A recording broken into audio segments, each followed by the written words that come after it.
Bonsoir à toutes et à tous et merci de rester fidèles au programme du soir. Si nous bienvenue dans Regard Croisé, le 4e numéro de cette semaine. Encore 4 sujets à aborder avec nos invités. Nous parlerons d'abord du Libéria. Le Sénat approuve la création d'un tribunal sur la guerre civile. Notre deuxième sujet concerne le Mali. Les activités des partis et associations politiques suspendues jusqu'à nouvel ordre. Troisième sujet, nous parlerons de la Guinée. Un rapport épingle des exploitants d'une mine de bauxite. Puis nous terminerons bien évidemment par le Togo. Le gouvernement met en garde l'opposition contre de graves troubles à l'ordre public. Et pour en parler ce soir, l'équipe du jeudi est au grand complet. Nos 3 invités sont en place. Robert Kosigan à côté, vous êtes analyste politique et président de l'AJD Alliance Jeunesse et Développement. Bonsoir Robert et bienvenue. Bonsoir docteur, bonsoir Tommy, le prochain candidat. Bonsoir à l'ambassadeur des États du Sahel qui ont commencé par mettre la pression sur la société civile et les partis politiques. On en parlera tout à l'heure. Ah oui, tout à l'heure. Bonsoir à tous les auditeurs de Niveau TV. Je voudrais profiter de cette tribune pour rendre grâce à Dieu. Rendre grâce à Dieu. Vous savez, quand on dit que Dieu a le pouvoir de ressusciter les morts, si vous n'avez pas rencontré, vous n'êtes pas passé à travers une situation qui tend vers la mort, et de surcroît, vous avez vu... Vous n'avez pas frôlé la mort. Si vous n'avez pas frôlé la mort, vous ne connaîtrez pas... La main de Dieu agit pour vous préserver de ne pas y entrer ou prendre le train de la mort. Vous ne croirez jamais que Dieu est capable de ressusciter quelqu'un ou de sauver quelqu'un de la mort. Je voudrais rendre grâce à Dieu pour ce qu'il m'a fait le mardi. Gloire à Dieu, et que tous ceux qui ne connaissent pas Dieu cherchent à le connaître. C'est le moment de l'évangélisation, le temps de la louange à Dieu. Pasteur Rouvier. Merci beaucoup, en tout cas, gloire à Dieu pour votre vie, Robert Kosigan. À côté de vous, Emmanuel Vivien, Tommy, vous êtes journaliste, directeur général de Plume Libre. Vous êtes également conseiller en communication politique. Bonsoir Vivien et bienvenue. Bonsoir Guillaume, bonsoir aux téléspectatrices et téléspectateurs de Niveau TV, de par le monde. J'aimerais saluer particulièrement les citoyennes et les citoyens du Togo, et ceux de ma zone, la population de la préfecture de Lavé, et dire que bientôt nous allons rentrer dans la danse de la campagne électorale. Nous aurons à vous vendre nos projets de société. Vous devrez prendre soin de vos cartes d'électeurs et voter au moment opportun pour les candidats qui pourraient aider à changer quelque chose dans ce pays. Je crois que la campagne n'a pas encore commencé, sinon j'allais vous dire que vous savez quel est le bon choix à faire, et je suis avec vous, tout comme mon confrère et collègue pasteur Edo. Nous allons demander votre suffrage. Nous viendrons chez vous. Merci. Merci. On n'est pas encore en campagne, s'il vous plaît. On n'est pas encore en campagne. Et ça commence le samedi, mais bien avant. Notre 3e invité ce soir, vous le savez déjà, c'est le pasteur Edo Komi. Vous êtes le président du mouvement Martin Luther King, également le premier adjoint au maire de la commune Golfe 2. Bonsoir pasteur et bienvenue. Bonsoir docteur, bonsoir à tous mes co-débatteurs ici. Bonsoir aux téléspectateurs, téléspectatrices de New World TV. Je sais que mon pays, le Togo, a des problèmes ces temps-ci. Il y a une crise qui est née et où la situation est presque tendue à voir les réactions des uns et des autres. Mais cela est d'autant plus pressant que je voudrais aborder juste en une phrase le sujet du Sénégal pour dire que Diomaye Faye et Sonko sont aujourd'hui à l'exécutif de la République sénégalaise et qu'on veuille leur transmettre ce message que nous avons suivi cette semaine, qui serait invité à Paris par le président Emmanuel Macron. Nous leur demandons de faire extrêmement attention. Il n'est pas question d'aller en France pour le moment. Peut-être plus tard, mais pour le moment, nous leur demandons de ne pas encore aller en France parce que nous avons souffert ici pour leur élection sur ce plateau. Et donc, il n'est pas temps. Vous n'allez quand même pas leur dicter leur conduite. Ils vont aller écouter quand même ce que la France va leur dire d'abord. On les invite à Paris, qui n'y aillent pas pour le moment. Si Macron veut venir au Sénégal... Ça, c'est ton avis sur la question. Il peut beaucoup de temps. Justement. Le peuple sénégalais transmet audio, Faye et Sonko, ce message est très important. Peut-être on l'inscrira dans les prochaines semaines. Mais pour le moment, nous allons nous occuper du Libéria, pas très loin du Sénégal en tout cas, pour parler de cette situation, ce vote qui a été fait ce mardi par les sénateurs libériens. Et pour la première fois, le pays, ou du moins le Sénat, autorise la création d'un tribunal pour juger les crimes sur la guerre civile, ou du moins les guerres civiles qu'a connu ce pays. Ça avait commencé depuis 89 pour se terminer pour la Deuxième Guerre en 2003. Le vote a d'abord été fait au niveau de l'Assemblée nationale. Le test a été envoyé au niveau du Sénat. On sait qu'il y avait des oppositions parce que certains sénateurs étaient des chefs de guerre et donc avaient exprimé clairement leur opposition à une telle idée. Mais à la grande surprise, ils ont voté à une grande majorité ce test qui devra retourner à l'Assemblée pour quelques corrections, puis renvoyer au président Joseph Boakai pour être promulgué, ce qui va constituer maintenant l'élément de base pour la mise sur pied d'un tribunal spécial pour juger les crimes de guerre au Sénégal, au Libéria, excusez-moi, les crimes de guerre civile au Libéria. Le pays a connu 2 guerres civiles. La première, c'était de 89 à 96, puis la deuxième de 99 à 2003. Des choses, des faits qui sont restés dans l'histoire de ce pays, même si 20 ans après, on semble avoir tourné la page. Les séquelles sont toujours là. Et depuis là, on n'a pas situé les responsabilités. Ce vote permettra en tout cas au pays d'avancer et de pouvoir situer les responsabilités. Nous en parlons avec nos invités. C'est déjà, on peut dire, une victoire d'étape pour les victimes et la communauté internationale qui réclamait quand même qu'un tribunal spécial puisse être mis en place pour juger les crimes de la guerre civile ou des guerres civiles qu'a connu le Libéria, Pasteur. Oui, des crimes de guerre, c'est des crimes imprescriptibles, donc qui peuvent à tout moment rattraper les auteurs et les commanditaires. Donc, je le dis toujours, il faut faire extrêmement attention. Nous avons même vu des gens qui sont morts, qui étaient déjà morts, mais après les procès, on est allé même enchaîner leur tombeau. Oui. On allait enchaîner, mettre des menottes même à leur tombeau, ce qui veut dire qu'ils ont été vraiment des criminels. Et donc, nous devons faire attention chaque fois que nous avons le pouvoir. Il ne faut pas en abuser. Le pouvoir, il faut mettre le pouvoir au service des êtres humains. Et le jour où vous n'êtes pas là, que les gens se rappellent de vous. Donc je pense que le Libéria est revenu de très loin, ça il faut le dire. Le Libéria a été secoué par 2 guerres civiles, mais qui ont fait vraiment des morts. Il y a eu beaucoup de morts. Aujourd'hui, vous savez, il y a des chefs de guerre, vous vous rappelez de Charles Taylor, vous parlez de Prince Johnson, oui. Des gens... Prince Johnson qui est toujours sénateur. Qui est toujours sénateur. Qui est sénateur et qui, Taylor, fort heureusement, a voté pour ce test-là. Charles Taylor, lui qui est toujours... il n'est pas là. Normalement, oui. Bon, donc, c'est dire que le Libéria, aujourd'hui, il faut quand même faire... il faut donner droit aux victimes, il faut faire justice aux victimes. Vous vous rappelez, même juste à côté du Libéria, c'était la Sierra Leone. Il y avait des manteaux, on coupait les bras aux gens. Bon, donc, je crois que c'est des crimes que l'Afrique a connus. Aujourd'hui, on n'a plus besoin de ce genre de choses. Donc, revenir avec un tribunal aujourd'hui pour pouvoir juger ces criminels de guerre, c'est une bonne chose.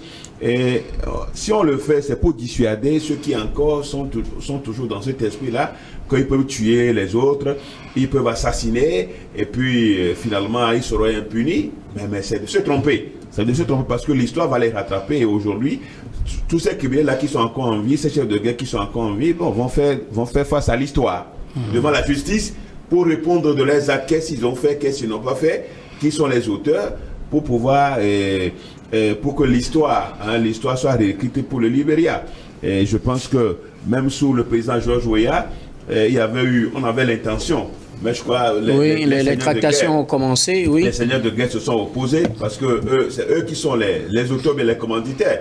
Bon, donc ils se sont opposés. Aujourd'hui, je crois que Joseph Boakai a bien voulu vraiment faire justice aux victimes. Et je crois que c'est de bonne guerre. Maintenant, quel sera le format?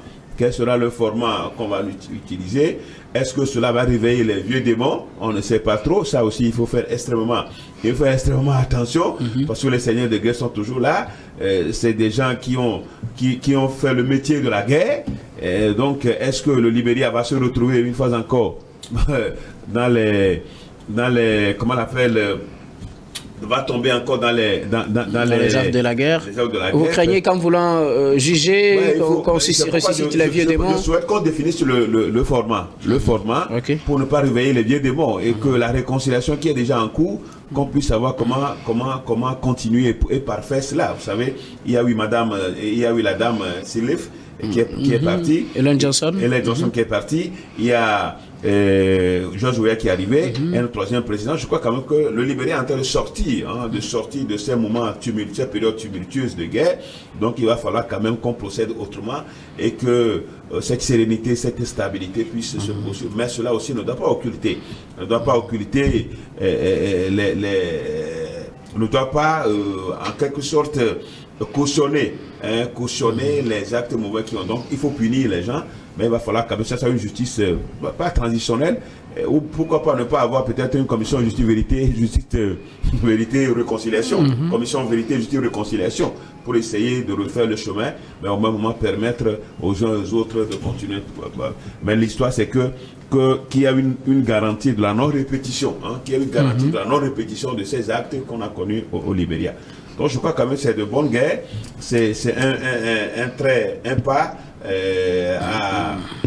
à saluer. Mais là, il faut bien définir le format pour permettre au Libéria de ne plus retomber dans les travers de la guerre. Merci beaucoup à vous, pasteur. Alors, Robert Kosigan, à côté, les sénateurs libériens ont voté ce mardi un test qui permet de mettre sur place un tribunal spécial pour juger les crimes de la guerre civile ou des guerres civiles. Le pays en a connu dans l'intervalle de 89 jusqu'à 2000. En 2003, il y a certains noms qui reviennent. Il y a quelques acteurs clés de cette guerre civile ou de ces guerres civiles qui sont toujours là sur la scène politique. Il y en a qui sont devenus des faiseurs de rois. On parle tout à l'heure de Président Johnson, qui fait partie des sénateurs qui ont justement voté pour la mise en place de ce tribunal. Je voudrais aborder ce sujet en répétant une toute petite partie du développement du pasteur. Vous savez, il faut traiter ce sujet avec beaucoup d'attention, beaucoup de munitions pour ne pas réveiller les vieux démons. Quand vous voyez déjà la réaction de Président Johnson, qui dit quand on tripatouille, alors l'amnistie, c'est qu'on tripatouille la paix. Ça voudrait dire que même si aujourd'hui il n'est plus sur le champ opérationnel de guerre, il en a peut-être les moyens, ou il dispose encore des armes pour alors créer de la désolation au Libéria. Moi, je voudrais demander aux Libériens de tricher un peu le mécanisme du Rwanda, le gachacha, où les gens sont jugés par la communauté à la base, voilà, ou chez les Sud-Africains, le mécanisme sud-africain qui consistait à, ils disent, réconcilier, je crois, vérité, justice et réconciliation. Voilà, quelque chose comme ça. Que ce soit peut-être les communautés qui prennent le devant, qui prennent le devant pour faire justice, certes, mais ne pas suivre toujours la loi moderne. Parce que moi, je dis toujours que la justice moderne divise les gens. Et quand les gens sont divisés, peut-être que voilà, les vieux démons vont encore se réveiller. Et voilà, la page... Vous optez plutôt pour une justice transitionnelle, comme on le dit. Voilà, une justice transitionnelle pour éviter que voilà, la guerre ne reprenne. Parce que vous savez, doucement, le Libéria est en train de tourner la page. À la guerre. Il ne faudrait pas que voilà, on suive nécessairement ceux qui veulent à tout prix qu'on aille à la justice, qu'on aille à des condamnations. C'est vrai qu'il faut condamner, c'est vrai qu'il faut juger.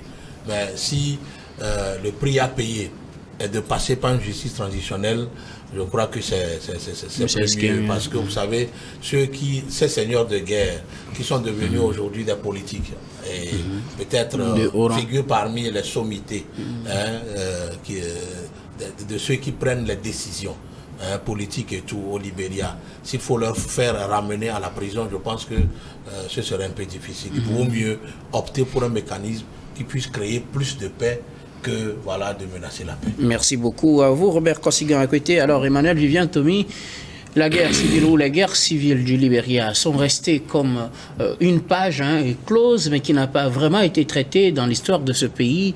À plusieurs reprises, la communauté internationale a demandé à ce qu'on crée un tribunal pour juger les criminels de guerre, ceux qui seront reconnus coupables. C'est vrai, il y a eu des procès au-delà du Libéria même qui ont concerné certains aspects de ces crimes-là, mais le pays va disposer désormais d'un tribunal pour juger ces genres de crimes. Et la décision vient d'être, ou du moins le texte a été voté ce mardi par le Sénat. Les droits de l'homme exigent effectivement qu'on fasse un jugement de tout ce qui s'est passé, même si c'est après 100 ans. Et il y a des avocats et des magistrats qui se sont amusés à juger l'affaire Jésus. Ah oui? Oui, et apparemment Jésus avait raison et c'est Judas et Pilate et les autres qui avaient tort. C'est important, c'est symbolique, mais il faudrait que les citoyens comprennent que tôt ou tard, on doit répondre de ces actes. Et le fait d'instaurer ce tribunal par cette loi que le Sénat vient d'adopter est un rappel à tous ceux qui pourraient croire qu'on pourrait agir dans l'impunité. On peut tuer, on peut faire n'importe quoi et bon, après, on devient peut-être ministre. On devient peut-être sénateur, on devient député et donc basta, on passe à autre chose. Non. Quand vous avez commis des crimes de guerre, quand vous avez tué vos semblables, vous devez répondre. Je crois que c'est en cela qu'il faut saluer cette décision. Maintenant, il peut y avoir une crainte, cette crainte qui a fait que malgré la prise de décision par les députés, cela n'a pas été exécuté sur le terrain. C'est qu'il faut faire attention à ne pas réveiller ce qu'on appelle justement les fantômes ou les vieux démons. Parce que quand vous ouvrez leur tombeau et ils sortent, on n'est pas sûr de les maîtriser.